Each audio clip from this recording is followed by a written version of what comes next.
పీకే politics జోరుగానే సాగుతున్నాయి. జగన్ను provider అనటంలో YCP నేతలంతా అగ్గి మీద గుగ్గిలమవుతున్నారు. టీడీపీ నుండి ప్యాకేజీ తీసుకొని జగన్ ఓడిపోతాడని ప్రచారం చేస్తున్నారని విమర్శిస్తున్నారు.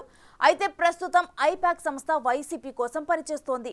ఒకప్పుడు పీకే సహచరుడుగా ఉన్న రిషి ఇప్పుడు వైసీపీని గెలిపించేందుకు ప్రయత్నాలు చేస్తున్నాడు.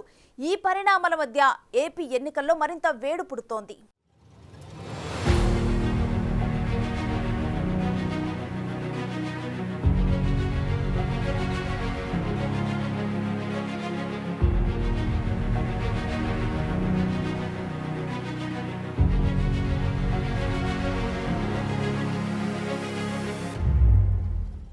आंध्र प्रदेश में जो मैंने काम किया है, जो मैं थोड़ा बहुत बाहर से देखता हूँ, it would be difficult for Jagan Mohan Reddy to make a comeback. Why so? There is many reasons. One is there are leaders like Jagan Mohan Reddy who have thought and have become in their minds the provider rather than being the leader. There is a huge difference between being an elected leader and started to think yourself as a provider.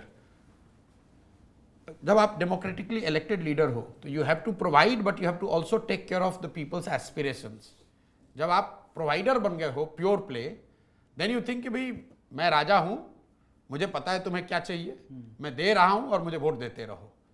तो Jagan Mohan Reddy at some stage has decided कि भैया मैं cash transfer करता रहूँगा, तुम्हारे लिए यही अच्छा है कि तुमको 2000 रुपया मिलता रहे.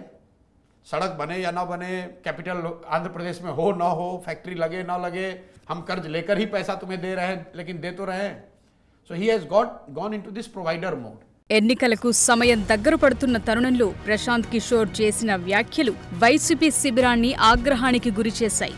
జగన్ను నియోజకవర్గాలకు ప్రొవైడర్ అని పీకే అన్న మాటలను ఏపీ మంత్రి బొత్స సత్యనారాయణ తీవ్రంగా ఖండించారు. టీడీపీ అధినేత చంద్రబాబు కోసం ఏపీ రాజకీయాల గురించి ప్రశాంత్ కిషోర్ మాట్లాడుతున్నారని విమర్శించారు. ప్రశాంత్ కిషోర్ ఏం మాట్లాడుతున్నారో అర్థం కావటం లేదని, లీడర్కు ప్రొవైడర్కు తేడా తెలియకుండా మాట్లాడుతున్నారని చెప్పారు. జగన్ లీడర్ అయితే చంద్రబాబు ప్రొవైడర్ అని అన్నారు. చంద్రబాబు నుంచి ప్యాకేజ్ తీసుకుని పీకే మాట్లాడుతున్నారని ఆరోపించారు. జగన్ నాయకత్వంలో గత 5 ఏళ్లలో ఏపీ అన్ని రంగాల్లో ముందడుగు వేసిందని చెప్పారు. జగన్ అమలు చేసిన సంస్కరణలతోనే ఇదంతా సాధ్యమని చెప్పారు. ప్రశాంత్ కిషోర్ ప్యాకేజ్ తీసుకుని పనిచేస్తారని, ప్యాకేజ్ ఇచ్చిన వాళ్లను ఇంద్రుడు చంద్రుడు అని పొగుడుతారని చెప్పారు. ప్రజలకు సంక్షేమ పాలనను జగన్ అందిస్తున్నారనే విషయాన్ని పీకే గుర్తించాలని అన్నారు. ఈ మధ్య సుయి అని ఈ ప్రశాంత్ కిషోర్ చిన్న చిన్న సన్నాయి నొక్కులు వాడితే ఏం తెలుసు ప్రశాంత్, నువ్వు అర్థం అవట్లేదు, మేనేజ్మెంట్ తప్ప. నువ్వు మా దగ్గర పనిచేసినాక 5 సంవత్సరాలు నువ్వు ఏం చేసావు మాకు తెలుసుగా, మాకు ఎలాంటి ఐడియాలు ఇచ్చావు, నీ ఐడియాలని 100% అవలంబిస్తే ఎప్పుడు అయిపోతాం. మాకు కూడా విజన్ ఉంది కాబట్టి, మాకు ఆలోచన విధానం ఉంది కాబట్టి, అందుకే 2వ సారి వచ్చినా బాబు నీకోసారి నమస్కారం బాబు, బై బై సీ అని చెప్పాం. మేము చెప్తే కదా నువ్వు అక్కడికి వెళ్ళావు, మాకు అక్కలేదు అనుకుంటేనే. ఇది వాస్తవం కాదా? మనస్సాక్షిగా నీ మనస్సాక్షి తెలుసు, మా మనస్సాక్షి తెలుసు. ఎందుకు ఇవన్నీ? లీడర్కి డెఫినేషన్ తెలియదా మాకు? ప్రొవైడరా? వాట్ నాన్ ఏంటి ప్రొవైడ్, ఏంటి ప్రొవైడ్, దేనికి provider? Chandrababu Naidu provider, manipulator.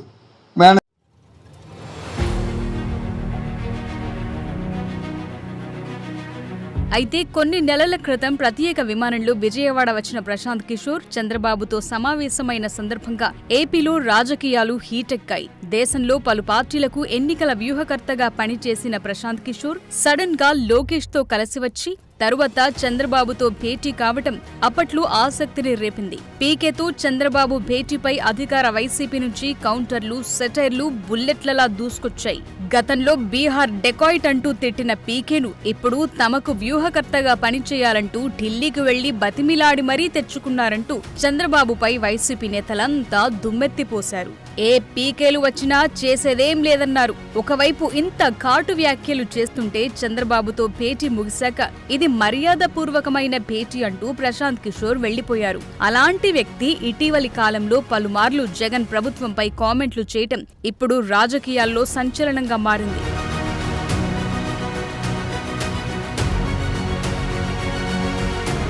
అయితే బాబు వ్యూహంలో భాగంగానే వైసీపీపై ప్రశాంత్ కిషోర్ వ్యతిరేక వ్యాఖ్యలు చేస్తున్నారని వైసీపీ వర్గాలు చెబుతున్నాయి. గత నెల హైదరాబాద్లో ఓ ఆంగ్ల పత్రిక సదస్సులో పాల్గొనటానికి వచ్చిన ప్రశాంత్ కిషోర్ చంద్రబాబుతో కూడా సమావేశమయ్యాడని, ఆ సమావేశంలో చంద్రబాబు కోరిక మేరకు సదస్సులో ఏపీ ఎన్నికలపై వ్యాఖ్యలు చేశారని పార్టీ నేతలు పేర్కొన్నారు. అయితే పీకే సర్వేలు చేయటం లేదని, ఏ రాజకీయ పార్టీకి సలహాలు ఇవ్వటం లేదంటూనే ఒక పార్టీకి వ్యతిరేకంగా మాట్లాడటంలో ఆంతర్యం ఏంటని ప్రశ్నించారు.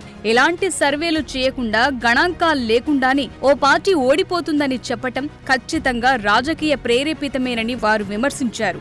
ఆంధ్రప్రదేశ్లో వైసీపీ అధినేత సీఎం జగన్ రోజురోజుకి ప్రజల్లో ఆదరణ పెరుగుతుండటంతో, టీడీపీ ఓటమి ఖాయమని తేలటంతో ప్రజల్లో గందరగోళం సృష్టించాలన్న ఉద్దేశంతోనే పీకేతో చంద్రబాబు ఆ వ్యాఖ్యలు చేయిస్తున్నారని వైసీపీ నాయకులు చెబుతున్నారు. ఎన్నికలు దగ్గర పడే కొద్దీ వైసీపీపై ఇటు విష ప్రచారాన్ని మరింత పెంచాలని చంద్రబాబు పీకే నిర్ణయించుకున్నారని అన్నారు.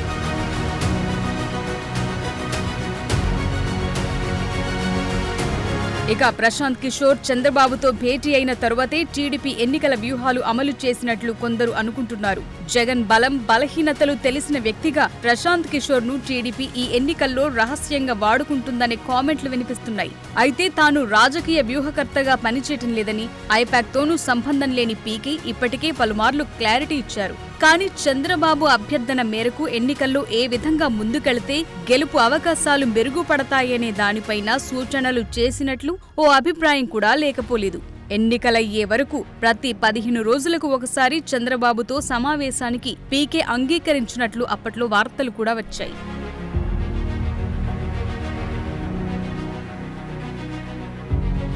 ఇక జగన్ ప్రభుత్వ పనితీరును విశ్లేషిస్తూ చంద్రబాబుకు పీకే సలహాలు ఇస్తున్నట్లు వైసీపీ వర్గాలు చెబుతున్నాయి.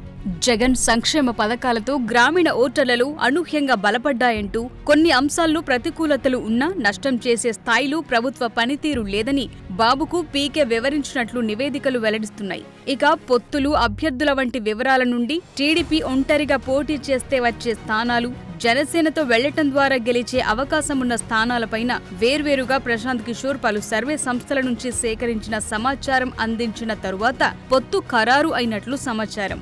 ఈ పొత్తులో బీజేపీని చేర్చుకోవటం కూడా పీకే ప్లానే అని కొందరు అనుకుంటున్నారు. ఇక అమరావతి గురించి ఆ ప్రాంతంలో మినహా ఎక్కువగా ప్రస్తావన చేయొద్దని పీకే సూచించారని, అందుకే బాబు రాజధాని అంశాన్ని పెద్దగా ప్రస్తావించట్లేదనే అభిప్రాయాలున్నాయి. అయితే ప్రస్తుతం టీడీపీ అమలు చేస్తున్న ఎన్నికల వ్యూహాలన్నీ పీకే వెనకుండి నడిపిస్తున్నాడని వైసీపీ నేతలు చెబుతున్నారు.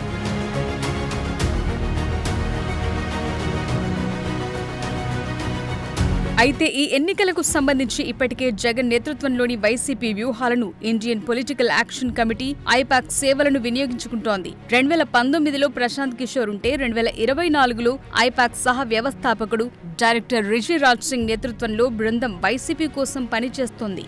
ఈ బృందం 2022 మే నెలలోనే తన పని ప్రారంభించింది. వైసీపీ కోసం గ్రౌండ్ వర్క్ చేసిన తరువాత 175 సీట్ల ప్రచారంలో చేపట్టినట్లు సమాచారం.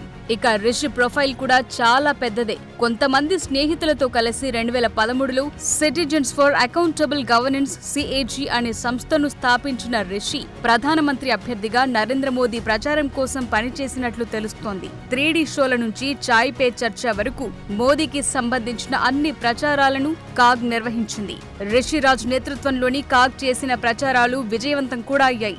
ఆ ఎన్నికల్లో బీజేపీ విజయం సాధించడంతో పాటు నరేంద్ర మోదీ ప్రధాని అయ్యారు. అయితే లోక్సభ ఎన్నికల తర్వాత రిషిరాజ్ కాగ్ని రద్దు చేశారు.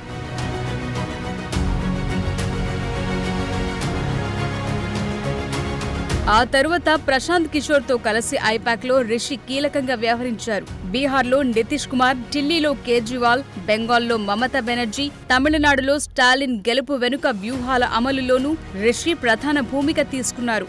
ఇక సీఎం జగన్ కు రిషిరాజ్ 2017 నుంచి పరిచయం ఉన్నట్లు తెలుస్తోంది. ప్రశాంత్ కిషోర్ టీంలో కీలక సభ్యుడిగా 2019లో వైసీపీ కోసం రిషి పనిచేశాడు కూడా. ఈ అనుబంధం నేపథ్యంలో 2020 ఫిబ్రవరిలో సీఎం జగన్ తన సతీమణి భారతితో కలిసి ఉత్తరప్రదేశ్కు వెళ్లి రిషిరాజ్ సింగ్ వివాహానికి హాజరైనట్లు తెలుస్తోంది. కాగా ఇప్పుడు ఐపాక్ లో పీకే లేకపోవటం, రిషి ఆధ్వర్యంలో ఐపాక్ వైసీపీ కోసం పనిచేయటం జరుగుతోంది. ఇలాంటి పరిస్థితుల మధ్య ప్రశాంత్ కిషోర్ వైసీపీ వ్యతిరేక వ్యాఖ్యలు ఏపీ రాజకీయాల్లో మంటలు పుట్టిస్తున్నాయి. అయితే ఇప్పుడు ఏపీలో చోటు చేసుకున్న పీకే పాలిటిక్స్ ఎటు దారి తీస్తాయి అనే చర్చ జోరుగా సాగుతోంది.